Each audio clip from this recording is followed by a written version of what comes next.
नमस्कार, आप देख रहे हैं न्यूज 18 बिहार झारखंड का डिजिटल प्लेटफॉर्म। मैं हूं शुभे मिश्रा आपके साथ। बांग्लादेश की पूर्व प्रधानमंत्री शेख हसीना की किस्मत का ताला क्या फिर से खुलने जा रहा है? क्या शेख हसीना दोबारा बांग्लादेश की कमान संभालने जा रही है?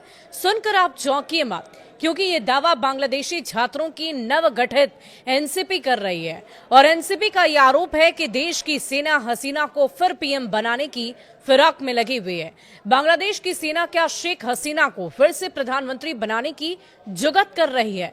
क्या सेना बांग्लादेश में मोहम्मद यूनुस का तख्ता पलट करने वाली है?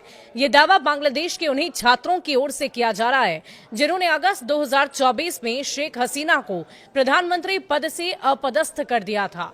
और छात्रों के इसी आंदोलन के चलते शेख हसीना को अपने देश को छोड़ना पड़ गया था। मगर क्या बांग्लादेश ने बाजी फिर से पलटने की कोशिश की है? क्या वाकई मोहम्मद यूनुस की सरकार का तख्ता पलट होने वाला है? बांग्लादेश में तख्ता पलट का आरोप लगाकर छात्रों के नवगठित राजनीतिक दल एनसीपी ने खलबली मचाकर रख दी है। छात्रों के इन आरोपों से बांग्लादेश से लेकर आसपास के देशों में भी हलचल काफी तेज है। आपको बता दें कि नवगठित छात्र नेतृत्व वाली पार्टी के आरोपों को लेकर बांग्लादेश की सियासत में गहमा गहमी पैदा हो गई है। मगर छात्रों ने ये आरोप किस आधार पर लगाया, इसका खुलासा उन्होंने अब तक नहीं किया है। उन्होंने साफ तौर पर सेना को निशाने पर लिया और छात्रों का कहना है कि सेना अपदस्थ प्रधानमंत्री शेख हसीना की आवामी लीग की बहाली की योजना बना रही है।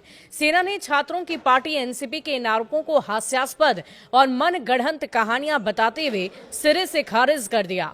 आपको बता दें कि नेशनल सिटीजन पार्टी ने देश के प्रतिष्ठित ढाका विश्वविद्यालय परिसर में विरोध रैलियां की और पार्टी को पुनः स्थापित करने की सैन्य समर्थित साजिश को किसी भी कीमत पर विफल करने की कसम खाई।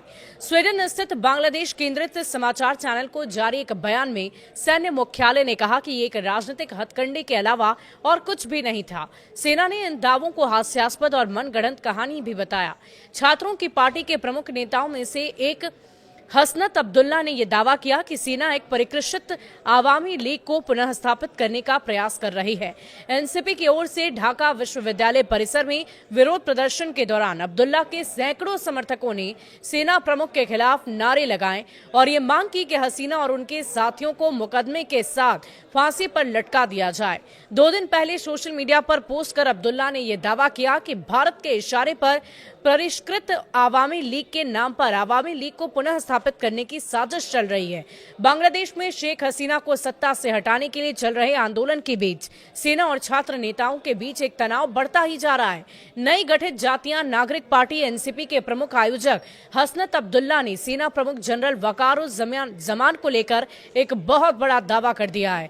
हसनत के अनुसार जनरल जमान नोबेल पुरस्कार विजेता मोहम्मद यूनुस को सलाहकार के रूप में नियुक्त करने के इच्छुक नहीं थे।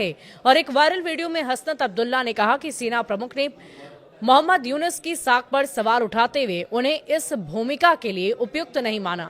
जनरल जमान ने यह भी कहा कि यूनुस का नोबेल पुरस्कार विजेता होना और उसकी सुधारवादी छवि के बावजूद ये जिम्मेदारी के लिए सही व्यक्ति नहीं है। सेना प्रमुख ने देशों की बागडोर सही हाथों में सौंपने की जरूरत पर जोर दिया और लेफ्टिनेंट जनरल मोहम्मद फैजुर रहमान और सेना प्रमुख जनरल वकारुज़्ज़मान के बीच मतभेदों ने भी स्थिति को काफी जटिल बना दिया है। फैजुर रहमान के नेतृत्व में जमान के विरोधी जनरलों ने उन्हें पद से हटाने के प्रयास भी किए, लेकिन वो असफल रहे। जनरल जमान को भारत समर्थक और संतुष्टि वाले नेतृत्व के रूप में देखा जा रहा है, जिसके कारण सेना के पेशेवर रैंक उनके समर्थन में खड़े हैं। आपको बता दें कि बांग्लादेश की सेना के अंदर 2 गुट बने हुए हैं। एक गुट जमाते इस्लामी जैसे संगठनों का समर्थन करती है, तो दूसरा आवामी लीग के साथ जुड़ा हुआ है। और इन गुटों के बीच उभरे तनाव से सेना के अंदर मतभेदों को और भी गहरा दिया है, जिससे स्थिति अब अस्थिर हो गई है। शुक्रिया।